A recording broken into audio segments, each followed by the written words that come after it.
আসসালামু আলাইকুম। কেমন আছেন সবাই? আজকে আপনাদের সঙ্গে শেয়ার করব এবং কথা বলবো বাংলাদেশি ওয়ার্কারদের আইপি হবার পরে আইপি অ্যাটাস্টেড একটা পেপার দরকার পড়ে। সেই পেপারের জন্য বিগত অনেক বছর হলো প্রবাসীরা হয়রানির মুখে আছে। যা একটা আইপি হইলেই হয় না, আইপিটা অ্যাটাস্টেড একটা আইপি লাগে, আইপিটা একটা অ্যাটাস্টেড পেপার লাগে। তো যার কারণে বাংলাদেশ এম্বাসিতে সিঙ্গাপুর একটা সিগনেচার কিংবা একটা সিলের ব্যাপার হয়।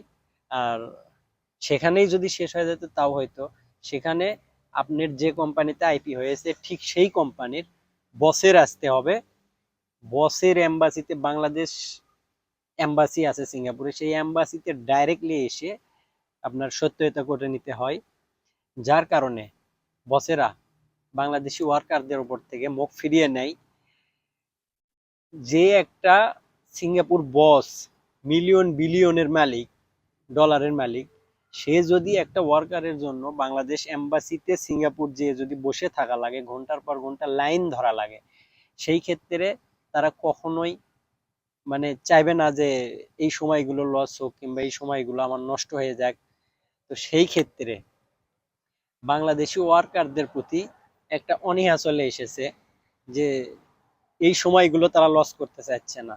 তো এই ব্যাপারটি নিয়ে বাংলাদেশের অনেক মানুষ আছে যারা জ্ঞানী কিংবা সচেতন সিঙ্গাপুরে আছে। ডক্টর মন্তেসার ভাই আছে, তারপরে আরো নাম আমার ভুল হতে পারে, সঠিকভাবে বলতে পারলাম না।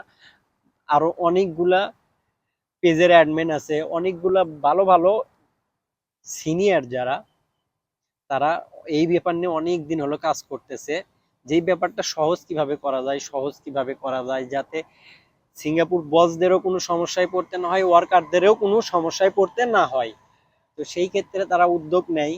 তো হাসিনার আমলে এই জিনিসটা সম্ভব হয়নি, হাসিনা সরকারের আমলে এই জিনিসটা সম্ভব হয়নি।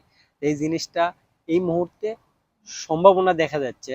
ডক্টর ইউনূসের কাছে অনেক সিনিয়র ভার্জন ভাইয়েরা, তারা এই আবেদনটি এবং কি এই একটা লিখিত দরখাস্ত পাঠাইছে, ইমেইল পাঠাইছে যে আমাদের এই সমস্যা, আমার আইপি সত্যতা করার জন্য বসেরা বিরক্ত বোধ মনে করে, অনেক কিছু মনে করে। তো যার কারণে বাংলাদেশি ওয়ার্কার তারা না নিয়ে মায়ানমার, বার্মা, ইন্ডিয়ান ওয়ার্কার গুলো বেশি আনতেছে, বাংলাদেশি ওয়ার্কারের উপর থেকে মুখ ফিরিয়ে নিতেছে।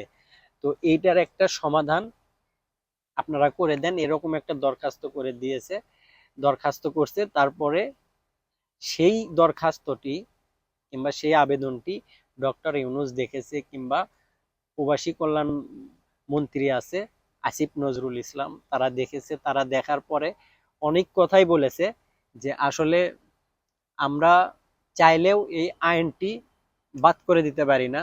আইপি সত্যতা কিংবা আইপি যে একটা অ্যাটাস্টেড পেপার করা লাগে, এই জিনিসটা বাংলাদেশের একটা আইনের ভেতরে পড়ে গেছে, আইন পাশ করেছে। তো এই জিনিসটা আমরা চাইলেই বাতিল করতে পারি না। তো এই জিনিসটা আসলে আবার নতুন করে আইন করে এই জিনিসটা বাতিল করতে হবে। তো এই জিনিসটা এত সহজ না। তবে হ্যাঁ, বাংলাদেশি ওয়ার্কারদের তারা নিরাশ করেনি, আশায় রেখেছে যে হ্যাঁ, আগামী মাসের 15 দিনের ভেতরে, আগামী মাসের 15-20 দিনের ভেতরে একটা আশা রাখা যায় আইপি সত্যতা অনলাইনে করা যাবে, যা কিনা বসেরও যাইতে হবে না, কারো যাইতে হবে না। আপনার অনলাইনে অ্যাপ্লাই করে এই আইপিটা অ্যাটাস্টেড একটা সত্যতা করে নেওয়া যাবে। তো এই সুযোগ সুবিধাটা করেছে যাতে আমাদের বাংলাদেশি সিনিয়র ওয়ার্কার আছে কিংবা সিনিয়র পার্সন ভাইরা সিঙ্গাপুর আছে, তাদের মাধ্যমে, তাদের কারণে এই সুযোগটা আমরা পেয়েছি। এমনকি এই সুযোগ সুবিধাটা নতুন যারা সিঙ্গাপুরে আসবে কিংবা পুরানো ওয়ার্কার আসবে, যেই আসুক নাকি আইপি করে, তারই আইপিটাই সত্যতা করতে হয়। তো এই সুবিধাটা পাওয়ার জন্য সবাইকে ধন্যবাদ, থ্যাংক ইউ। সবাই ভালো থাকবেন। আসসালামু আলাইকুম।